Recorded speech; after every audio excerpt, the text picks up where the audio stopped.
Coach, on circumstances of this nature, where your team finds yourself out of the World Cup, how do you sort of motivate them to play a match for a game like tomorrow? Yes, we out the World Cup, but there's still a lot of cricket to play after the World Cup. It's important for us to, find the winning ways and find the winning formula going forward. So it's important for us to play this game as hard as possible. If we want to create that winning culture, it has to start from somewhere. So, we're going to approach every game in a professional manner. The guys are still up for it. We're good to go. We had a long conversation in the dressing room, so we did a lot of soul searching. So it's important for us, it's important for the fans in the Caribbean as well, for us to put up good performances, even at the back end of the World Cup. Coach, how big is the fight between Lasith Malinga and Chris Gayle going to be tomorrow? Sorry? The battle between Lasith Malinga and Chris Gayle, how big is it going to be tomorrow? Well, these guys played against each other, for the last 10 years, 12 years. So they've had some good battles. So, the fans, we expect a good battle tomorrow between Malinga and Chris. You said there was a lot of soul searching in that long meeting in the change room. What sort of things were discussed, I suppose? Where has it gone wrong for you guys in this tournament so far? Well, I think we didn't seize the key moments in games. You look back at our tournament, we played well against Pakistan. We had Australia on the ropes, New Zealand as well. I thought we just didn't seize the key moments in the game at crucial times. Maybe drop a few crucial chances as well. And then collectively, we didn't back properly. So it's just small things that we didn't do, the 1%ers that we didn't do well. So these are things that we discuss as a team, players holding one another accountable, for their performances, responsibility, those sort of conversations that we had, in that team meeting. So going forward, I'm looking forward to see how the guys play in the next two games. We have a lot to play for.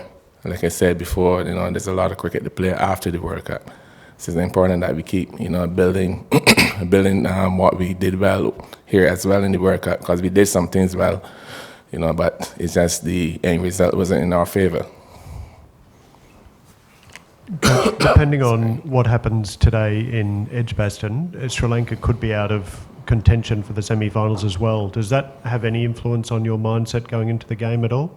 No, our mindset, is to win. Obviously, there's a process to winning by playing. You have to bat, bowl, and feel well. You have to, make sure you're on top of your game in all three departments. So, like I said, the first thing is playing a professional game. Playing the game with intent. It's important for us to win.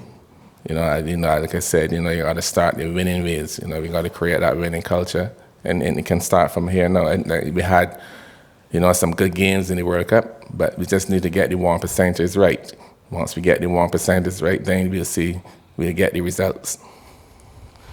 Despite the semi-final hopes fading away, the fact that you guys have had a couple of very close games, and the fact that this West Indies squad average age is only 27, you tend to think that the future of West Indies cricket is in safe hands? The future of our cricket is good. We have a lot of young guys here. Hope, Pooran, Hetmar, O'Shane Thomas. We have young John Campbell. He was injured from Erling. So our future is good. I'm confident in these youngsters that going forward that we can bring West Indies cricket back to where it belongs at the top. Yes, it's unfortunate that we didn't get to the final four in this competition. But going forward, I'm happy from what I've seen. Shannon Cottrell had a very good World Cup. So we have a lot of young guys that we can mold and build a strong unit going forward. Coach, just following on from that question, is there any one younger player you think who has stepped up in this tournament who you would identify as being a leader for the next generation of batsmen or bowlers particularly that you would want to see sort of do much better and be the leader for the next generation team once, say, guys like Gayle and are gone? Well, yes, like I said, we have a group of guys, but for us it's to create leaders, and that's something that we got to focus on in the Caribbean as well. in our franchise, in our first-class cricket, to create more leaders amongst ourselves. But we have a good young group of players. Like I said before, Hetmer, Hope, Shannon Cottrell, Puran. Those guys are young players. We have young guys coming up as well, Kimo Paul. So we have good talent in the Caribbean, and it's just to make sure that we nurture that talent very well. When we get back to the Caribbean, it's important that we put guys in an environment and put them in a tough situation where they have to train hard and prepare well. Is there anyone in this World Cup you think anyone player who has stepped up and been that leader or shown signs of being that leader? Well, yes, Young Hope, he's done well in the batting. Hetmer, he was the under-19 captain. In the bowling department, I like to the effort that Sheldon Cottrell put in. He's a soldier, a true soldier as well. But he put in a really good effort in the field. He not batting, but bowling. He bowled with energy.